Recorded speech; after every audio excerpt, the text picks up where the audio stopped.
Today on Manaw at the Table, we're joined by Amie Wiley, the founder of Active with Amie, AWA, a wellness brand empowering women through a holistic approach to fitness and well-being. With a background in psychology, Amie blends fitness, nutrition, mindset, and lifestyle to help women overcome challenges and take charge of their wellness journeys. Originally from County Clare, now based in New York City, she brings that fresh Irish perspective to the world of wellness. And Amie is also a leading content creator, sharing her life and insights with more than 150,000 followers across her social media platforms. Welcome, Amie. Thank you for having me. Really looking forward to this now, Oh, Martina. yeah, I'm so excited. Not at all because you're a a banner woman like myself. Something to be said for the banner women, I'll I say. I'm telling you. And you're actually in Ireland.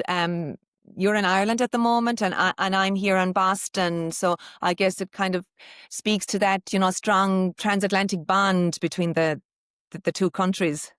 Yeah, I always say it takes the same amount of time to fly from New York to Shannon as it does to drive from Clare to Dublin and back. So Oh that's my my goodness. my Yep. breakdown of it anytime I'm home. But Yep. yeah, I'm home now for the next couple of days and then back to New York on Monday. Great, great. So I mentioned in the intro you are from County Clare. I mean, maybe we're a little biased because it is quite a most beautiful part of the world.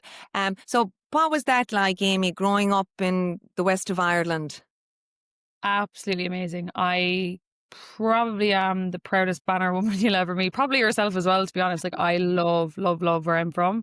And even being like a seasoned traveler and having moved abroad for the first time at 18 years old, like I'm no it's I'm no foreigner to it. I've been doing it for so long, but I always, always refer to Clare as home, and my upbringing here has been incredible. I don't have a negative thing to say about Clare. Ireland in general is just like the graw that I have for it is absolutely incredible. And yeah, I will sing being a banner woman at the top of my lungs, and I will let every single person know that that's where I'm from because I'm so proud of it. Yeah, and I think it's, as you said, you travel all over the world, but I mean, your roots are very clear based, and you are, very proud of that. And that's a good thing to know yourself and be proud of where you're from, and actually, and not to forget where you're from. 100%, because you can see it with a lot of people. Immigration is huge as well. And I feel like a lot of people can tend to forget where they're from. I think what helped me was moving out of home at 17 for the first time, going to college, and then moving abroad for the first time at 18 and living in various different countries over the years. That really helped me solidify what I really love and where I'm really from. In the earlier years, of course, like that was something I wanted to escape, to see the world, to see different cultures, different traditions, and so on and so forth. Like travel is your best educator at the end of the day. But the older I got, the more I realized how much I love my home, how much I love where I'm from. It never left me, but it just got stronger as I got older. And now living in New York, like it's more solidified than ever, basically. Right. And I think when you do go away, and I'm sure, lots of your friends that, from no matter where they're from in the world, when you do move away from home, I think you just have that new appreciation and fondness from where you're from. I think we take it for granted growing up, like you're growing up by the Cliffs of Moher, then we forget, like people from all over the world come there. We just take it for granted. 100%. I think it's like everything. You get so desensitized to things. Like, even I hate to say it, I'm slightly desensitized to New York now, which is crazy because for years I dreamt of living there. And the whole process of getting there took so long that even on my morning walk now, I have to sometimes pinch myself and be like, whoa, I've dreamt of this now for a very long time. And it's the same with Claire. Like, and I completely agree with what you're saying. When you do move abroad and when you're not here all the time, there is a brand new appreciation for it. Like, I find anytime I get home now or I come home and visit home, I'm noticing things that I would have never noticed in my day to day here when I was living here. So I love that side of it too. So when I'm back, it's almost like I'm basking in things that I would have completely overlooked before. Yeah. So, no, agreed. So then you mentioned there, Amy, so you were 17 years of age. I mean, that's young, heading off to college. So what was that like? You're in that safety net, at home, and then you head off to college. You went to college and got UCG, well, I think it's University College Galway now they're calling it. Yeah, it was Yeah. NUIG at the time I was there, Yes. but I think yeah, UCG Yeah. now. Yeah, so I was 17 when I did my leaving cert, 17 when I headed off to college. I've always been a very independent person, very much a go-getter my whole life. Even thinking back now to me being 17 doing that, I I would question, like, I'm like, how was I like that? But innately, I've just always been that type of person. So I actually got the points to do primary school teaching in Mary I, but Limerick was too close to Clare and I wanted to move out of home. So I was like, okay, actually not doing this, going to keep my options open. So I decided then to go with my second option, which was NUIG, and I studied psychology and French there for 4 years. Absolutely incredible. Of course, it was the first time I kind of experienced life outside of Clare, outside of home.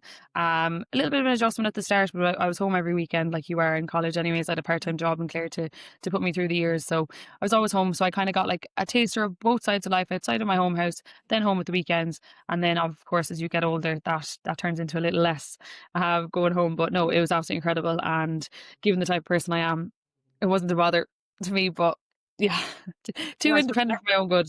right, but you had that you were away, Monday through Friday. Then you could come home at the weekends.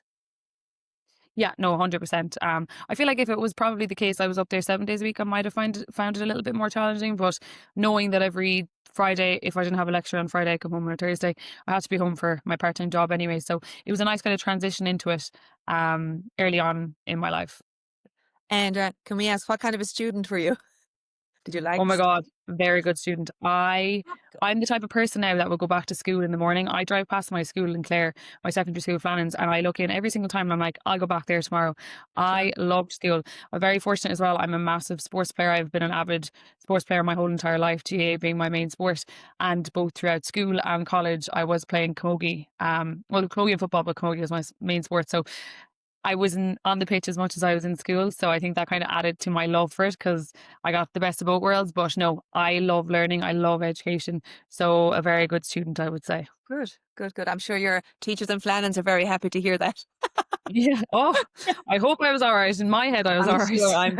I'm sure. So, one of the things I'm very intrigued and want to learn more about it. So, when you were at NUIG, you did a J1, which is not unusual for students. I mean, that program is running since I think the 1960s. But I think we hear sometimes J1. I did a J1, and you think, oh well, I worked in an Irish bar. I worked in a restaurant. I was waitressing. But you were at the Hamptons. Yeah. So that was completely by accident, but the best accident that ever happened. So I'm very much a beach gal. My favorite place in the whole entire world is Lahinch in County Clare. So anything by the beach, I'm all for it. So when I was in my first year in college for the summer, I actually moved to London for 3 months. So I kind of got the little bug then, and I was like, okay, every summer when college is done, I'll move away somewhere. So the following year, I heard about the J1. Now it was May time. It was April or May. It was very late, and people, they jet off on their J1s. I think it's end of May. So it was Hmm. very late. And in my head, because I was thinking beach town, I was like, okay, I'm going to go to San Diego. Lo and behold, I'm not surprised. All the jobs were gone. All the spots were filled. No accommodation, no nothing. So I was like, where else in the world is there a beach town? And I came across this place called Montauk. Now there was two or three people from Clare that had been there, but it came up in conversations years before, went straight over my head, never thought second, like, twice about it. But anyway, I decided to look into it, and very, very fortunately got a very last spot. Someone dropped out and pulled out of their accommodation. So my boyfriend and I got the last few spots in that house. So because we got that, accommodation was sorted, went through the process and jetted off to Montauk, which is crazy. So you arrived in the Hamptons, Amy. What was that like? Yeah, so arrived there. I remember getting into Jamaica Station, hadn't a clue where I was going. Hopped on the Lear, last stop Montauk, and I spent 3 months out there. Now, the first year, I do remember my rent being very expensive. It was the Hamptons, it was the summertime, so I had to work 2 jobs to support myself. Luckily, now I'm kind of a very networky type of person. So that first year I made a load of connections, which meant then when I went back the second year, didn't have to work my 2 jobs, thankfully, had the one job and got myself through another 3 months in Montauk. So I've actually put myself through college the whole 4 years. So what happened was I was at kind of a crossroads where wasn't able to basically afford to put myself through. It was third year college. So that's how Montauk came up, and doing a J1 came up. And very, very grateful for it. Like, I hold it to such high regard. It was such an incredible place, such a scary place. I had no idea what I was doing. I was so in over my head, but learned so much. And then thankfully, off the back of hard work over the 2 summers, I was able to put myself through Good. college then when I came back to Galway. Excellent. That's great. As a lot of the J1 students, they end up going home broke. So well done you for going home with a nice pot of money. But yeah, the Hamptons, I mean, it's not real life. No, No. it's not. I mean, I I mean, remember what did you think of it? I just thought I was in a reality TV show bubble. That's how I describe it to everybody. And my kind of perception of so many things in the world changed from the minute I was out there. Completely understood it was not real life at all, but I was really kind of grateful for the hardships and like the learnings that I got from it, but also just to see another. It's kind of inspiring as kind of reality TV show esque. It is a very inspiring place because you have, you know, the most successful people in one place in the summer. They have their summer houses there, so on and so forth. But yeah, very much very, very far away from the reality that I grew up in and live in now. But I suppose too, as you said there, it maybe, it kind of shows you what you could aspire to. You were going to go home, finish your education, and well, if I really work hard, I can be this very successful person. Yeah, I think it showed to me for the first time that anything is possible. Like I come from Right. very, very humble beginnings, Mm. and being out there and seeing a completely different side to life and a completely, I suppose, like demographic of people that I would have never have been around in my life. Now, of course, I was serving them and whatnot, but just even to be around them, I was like soaking it all up, being like, "This is so cool," and anything is possible because these people have made this possible. So yeah, it was very eye opening for me and very surreal. And very enjoyable, of course, as well as J1s are. Good. Oh yeah, they are. J1s are a lot of fun. So do you think then, Amy, was that where you got the bug, that I want to go to the US? So I mean, what brought you back now? Yeah, so I did my two J1s. I was meant to actually do a third J1 out there as well, but that was the year of COVID, so I didn't get a chance. And then I was meant to do my grad visa after that, but COVID ran in Mm. longer than the 2 weeks that we expected, so I didn't get to do Right. my grad visa either. So that was kind of, I'd always kind of, from those 2 summers, had it in my head, I'll do a year in New York City. I'll see what New York City is like. I know it'll be very different to Montauk. It's not beach town. It's much, much faster pace. So I kind of always had it in the back of my mind. But then sure, with COVID and the grad visa and all that being out the window, I was like, well, okay, there goes that. That's just not going to happen.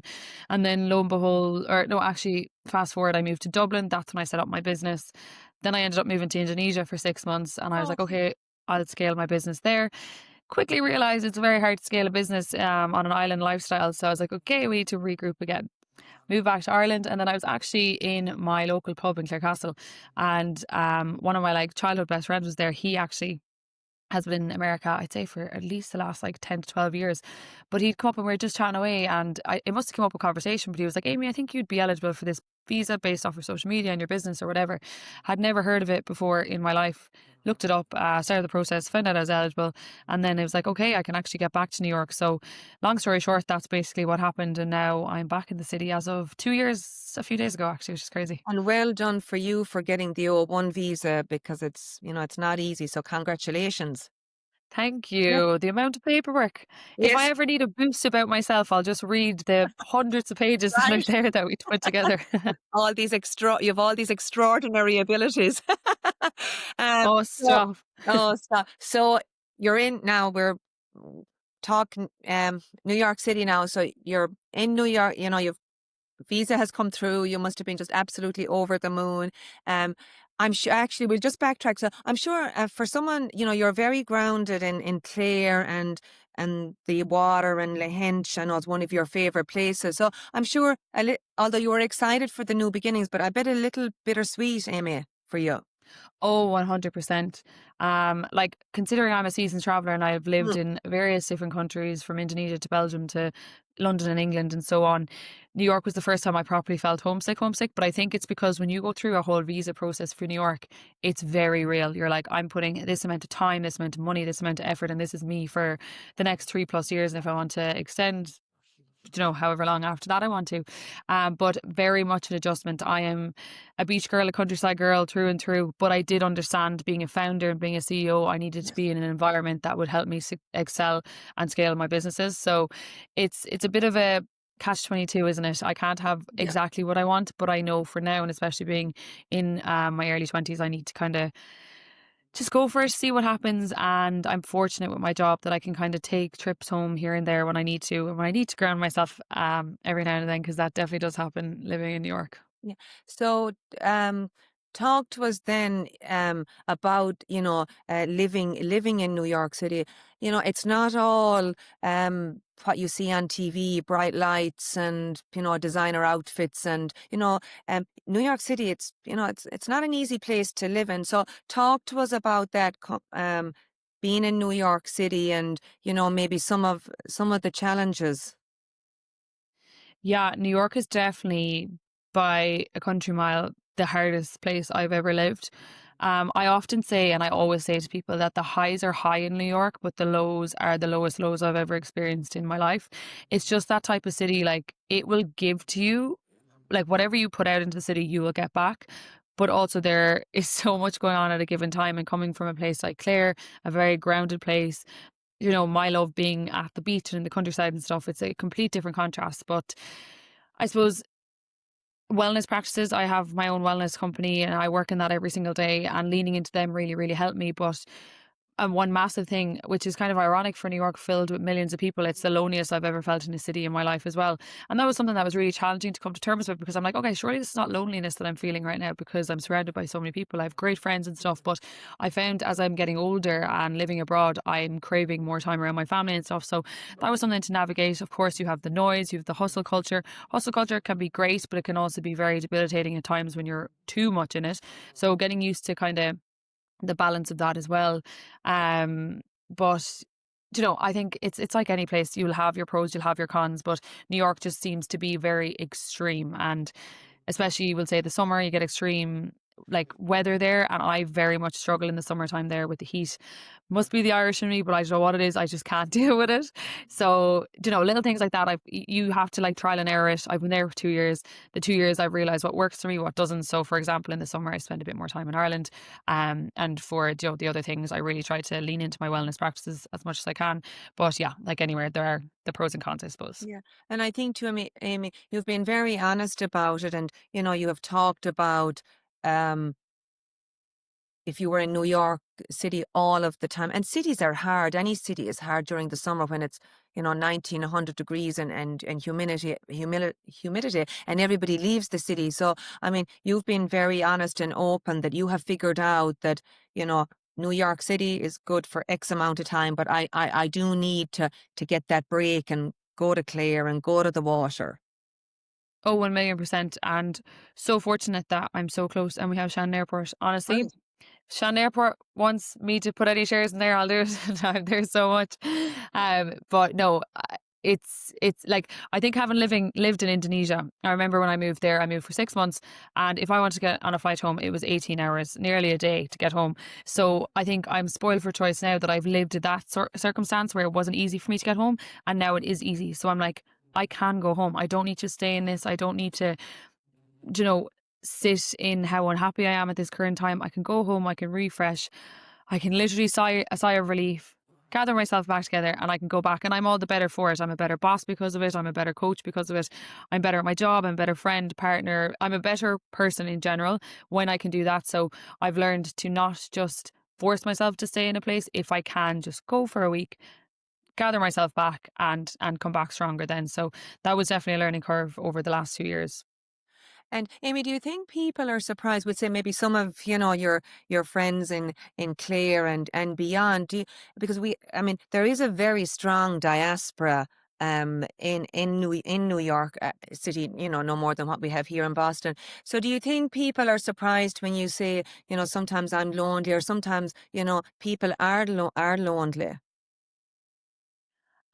I feel like you won't really understand it unless you've lived in Hmm. America before, because yes, you're surrounded by people. Yes, there's so many Irish, and it's absolutely incredible. It's just not like the culture we've grown up with and how it is. Like, one thing I always use as an example is, if you're at home in Clare, I'd have my friends driving up the road 5 minutes up, they'll pop in for a cup of tea, they'll chat, they'll leave. Not the case in New York. It'll take you 30, 35 minutes to get to your friends' apartments. Everybody's scattered around the city to go and to have a cup of tea and have a chat and leave. Also, New York is just innately a much, much busier place. And there's so much going on. Like, I even find here, I'm so much better at the gym when I'm in Ireland because there's not much else I'm doing. Whereas I say yes to as much as I possibly can in New York. So I'm spread so thin that my time isn't even there. So it's just all those little things that they don't really make sense unless you've lived in it and you've experienced it. But don't get me wrong, so many incredible friends in New York, Mhm. such an incredible Irish community. Like Woodlawn may as well be the 33rd county if you wanted to pop up there, like you could. But it's just a completely different lifestyle and it's just not what I've grown up with. So it's just different to me, which then in turn makes it feel a little bit Yeah. lonelier. And, we talk about it. I mean, you talk about it. I talk, the networking and the networking and the networking, but it's somewhat too, transactional.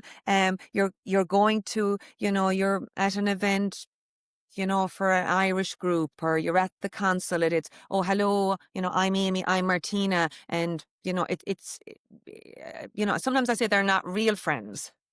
Yes, building Yeah. the connection in New York is that Yes. little bit trickier, I will Yes. say. And people are absolutely incredible. They're so Of course. successful and they will Yeah. help. But it's that like getting down to the root of someone that little bit deeper and opening up to someone that little bit more. It's not as common in New York as it is here per se, or in Yeah. Ireland per se. Um, so Amy, we want to hear now a little bit about, AWA, and you did come to New York to scale your business. So talk to us a little bit now what's going on with Active with Amy. Yeah, so that came to light in my final year bedroom in college in Galway. Like I had mentioned earlier on, I put myself through college, so I was in a bit of a period where I was struggling a small bit, and I was like, okay, how do I use my expertise now, and how do I figure something out? Like I've grown up playing sports my whole life in various different levels. I had the social media that I started during college. It was mainly for me, but then it ended up growing into this big monster that I never intended for it to, which I'm very grateful for. And I had loads of women reaching out to me asking me for plans and programs, which I had an absolute wealth of knowledge. I could have absolutely done it myself, no bother, but I'm very by the books. And I was like, until I'm qualified, I'm not doing that. So Yeah. while I was studying my degree, I went off and got my personal training diploma and my sports nutrition diploma as well. And then I was like, okay, all right, let's put this to use. So at the time, it was called Amie Wiley Coaching. How original. I set that up and I took on my first few clients, hadn't an absolute notion what I was doing, never intended for it to be my full-time job. It was just like a passion of mine, really wanted to help women, really wanted to educate them because I understood myself how daunting it was to go into the gym for the first time, for example. And I was in a bit more of a fortunate position that I've grown up playing sports my whole life. So, and I love exercise inside and out. So it was that bit easier for me. So I was like, how can I use my knowledge now to help other women with this? So that's basically how it happened. And then COVID happens. It was just like a little side hustle thing during college to give me that extra bit of pocket money for my shopping or whatever it was that I needed.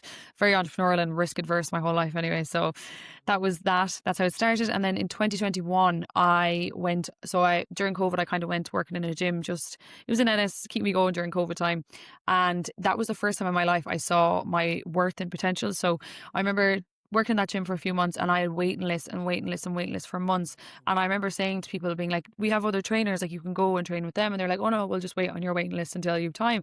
And I kind of had an aha moment. And I was like, woo, I could definitely maybe try and do this myself.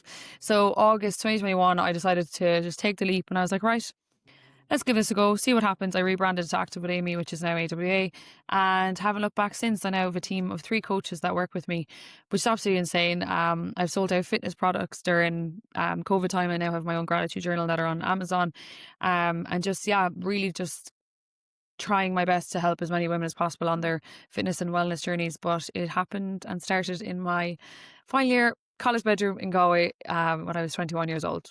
And here you are in the Big Apple.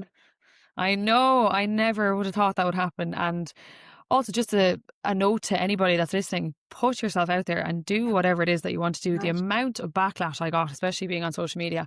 And if I listened to it, I would not have the life that I have now. I would not be living in New York now. And yes, it's hard. You'll keep in, oh, what's your one thing she's doing? Or you'll be hearing this, that, and the other thing. But it's always been my passion. Even outside the business, I love the whole content, film, photography, videography side of things as well. So yeah, doing that, it was not normal back in the day, but I knew it was something that I wanted to do. I stuck with it, and now we're here. So yeah, whatever it is, it doesn't matter if everybody else is saying it's weird. If it's true and good to you, just go with it, and you never know what can come out of it.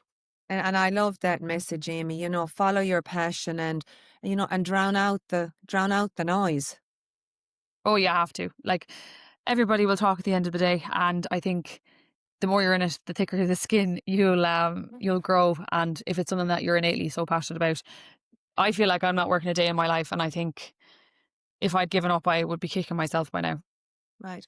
And probably not in New York, a place you're really enjoying. And also, I mean, you're helping women because women struggle with body image, getting that fitness, trying to get back into the gyms. I mean, you really are helping women as well.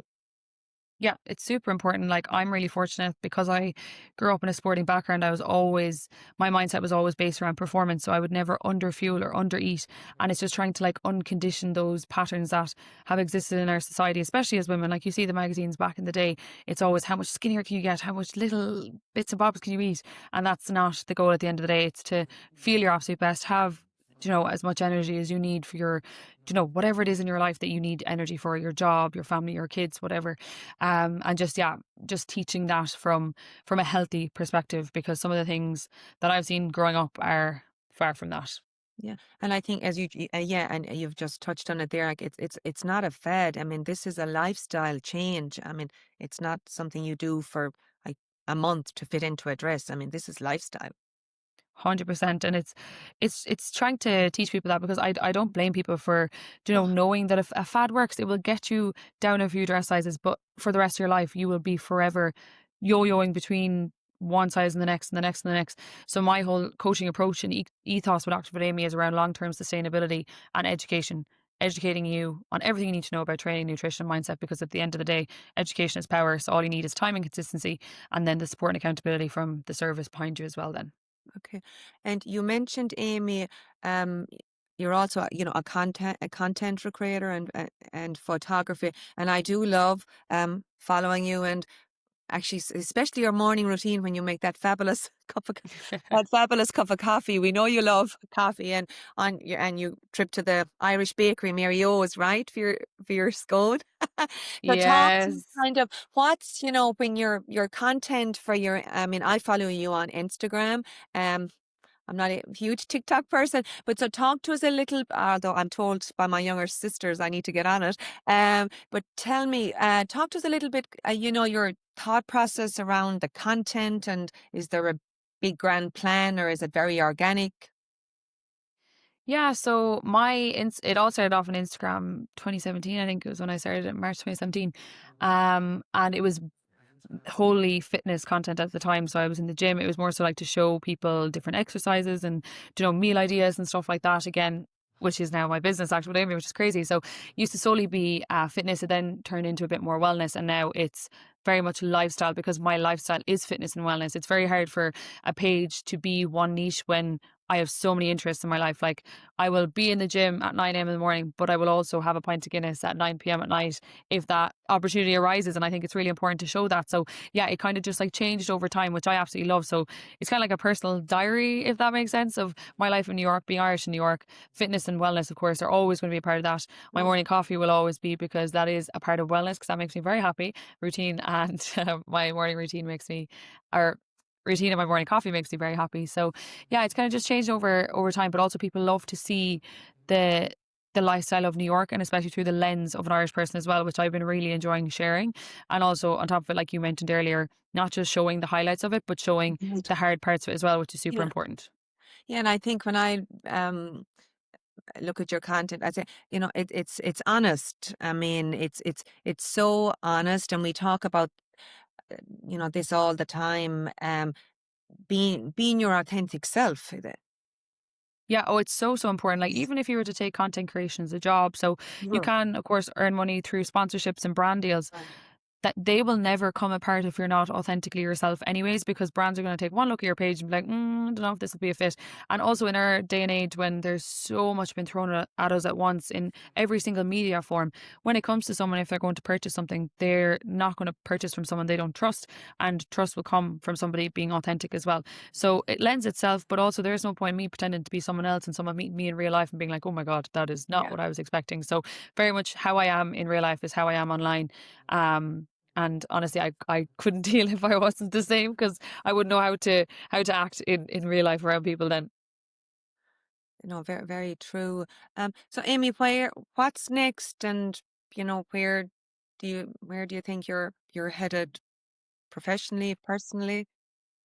Yeah, so the big question, the first thing that comes to mind when you ask that question, of course, continue growing after with Amy, help as many women as possible Yes. on their fitness and wellness journeys. But I would like to start some sort of product business. I've been kind of toying with the idea. I've a few kind of little inkling ideas in my head. So I would love to see Well, myself we love actually. Amy, we love breaking news here. I don't want to jinx myself too soon now. Until I've started the execution of the idea, I actually don't think I can say anything. No, But I'm only watch this teasing. space. Watch 2026, this there'll be space. something. Okay. No, sorry. Go ahead. I talked over you there. No, not at all. I'm just saying 2026, watch the space. If I can get myself to sit down and focus for a little extra few hours a day, we'll hopefully have something in the pipeline for after summer next year. But it's just more so putting the head down now and trying to get an execution plan to the idea that's set in between my ears at the moment. And I'm sure you will. And once you start putting it on paper, then I think it starts, the creative juices starts flowing. Well, that's what I think anyway. 100%. No, 100%. The creativity side, anyway, is no bother to me. It's the Yeah. logistics sides that I'm like, oh, that's kind of scary, but it's fine. You figure it out. And that's all in the fun of it as well. I think you'll do great. Hey, you arrived in New York City and the good Active with Amy is thriving. So I've every confidence in you. Thanks, Martina. I appreciate that. Well, Amy, I've loved chatting with you. Of course, we have the Clare bond in common, and we wish you every success in New York City, and we hope you'll come to Boston sometime soon. I definitely do. Yeah. Even when you were saying you're in Boston, it's one of the top states on my list to go to, and it's so close to New York as well. So about time that I get out there, to be Good. honest, or up there. All right, so we'll see you soon, either in Boston or Lahinch. Yes, absolutely. Thanks a million, All Martina. right, thanks a lot, Amy.